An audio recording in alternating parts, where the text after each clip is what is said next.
আসসালামু আলাইকুম, সবাই কেমন আছেন? আশা করি সবাই ভালো আছেন। আজকে আমরা কথা বলবো ফ্যামিলি কার্ড নিয়ে। আপনারা সবাই জানেন যে বর্তমান সরকার কর্তৃক আগে একটা ঘোষণা করেছিল যে তারা যদি নির্বাচনে ক্ষমতায় যায় তাহলে সাধারণ জনগণকে ফ্যামিলি কার্ড দিবে। আজকে আমরা এটাই জানবো যে এই ফ্যামিলি কার্ডটা নিতে গেলে আপনার কি, কি লাগবে এবং আপনাকে কি দিতে হবে? মানে আপনি যে ফ্যামিলি কার্ডটা নেবেন, এই ফ্যামিলি কার্ডটা আপনি কিসের মাধ্যমে পাবেন বা এগুলো আপনারা কোথায় পাবেন? সো চলুন শুরু করি আজকের ভিডিও। প্রথমেই যেটা জানতে হবে সেটা হলো ফ্যামিলি কার্ডের সুবিধা কি? এই কার্ডের মাধ্যমে নির্বাচিত পরিবারগুলোকে সরাসরি নগদ অর্থ সহায়তা করা হবে। সরকারের পরিকল্পনা অনুযায়ী সহায়তা এই অর্থ পরিবারের নারী সদস্য বা গৃহকর্ত্রীর হাতে পৌঁছে দেওয়া হবে, যা নারীর ক্ষমতায়নে ভূমিকা রাখবে। সমাজ কল্যাণ মন্ত্রণালয়ের তথ্যমতে বিদ্যমান অন্যান্য সামাজিক ভাতার তুলনায় এই কার্ডের সহায়তার পরিমাণ অনেক বেশি হবে। একটি কেন্দ্রীয় ডাটাবেস তৈরির মাধ্যমে জাতীয় পরিচয়পত্রের ভিত্তিতে প্রতিটি পরিবারের তথ্য সংগ্রহ করা হবে। এর ফলে সহায়তা বিতরণে অনিয়ম ও মধ্যস্থতা কমবে। প্রাথমিকভাবে দেশের নির্দিষ্ট কিছু এলাকায় পাইলট প্রকল্প হিসেবে এই কার্যক্রম শুরু হবে। পরবর্তীতে স্থানীয় প্রশাসন ও জনপ্রতিনিধিদের মাধ্যমে সবার মাঝে বিতরণ করা হবে। আপনি যদি এই ফ্যামিলি কার্ডের জন্য আবেদন করতে চান তাহলে আপনার কি, কি লাগবে চলুন জেনে নিই।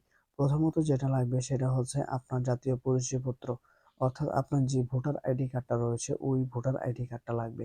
তারপর যেটা লাগবে সেটা হচ্ছে পাসপোর্ট সাইজের রঙিন ছবি, অর্থাৎ আপনার যে ছবিটা আছে ওটা পাসপোর্ট সাইজের রঙিন ছবি।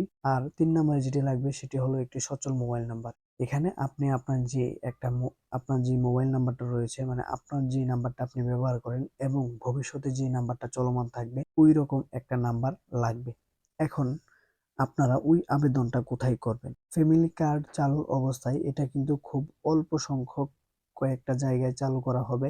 এখনো এই যে বিষয়টা আছে যে কোথায়, কোথায় চালু করা হবে সেটা এখনো তারা প্রকাশ করেনি। কিন্তু প্রথম কয়েকটা এলাকাতে এটা বিতরণ করা হবে এবং সেবা দেখার পর পরবর্তীতে বাংলাদেশের সব জায়গায় এটা দেওয়া হবে।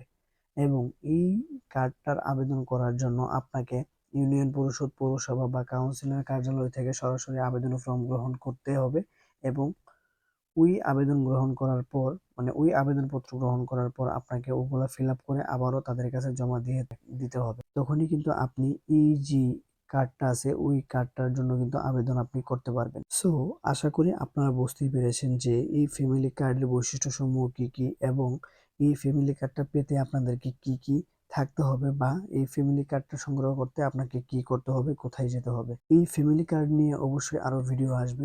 আপনারা সবাই ভালো থাকবেন, সুস্থ থাকবেন। আসসালামু আলাইকুম।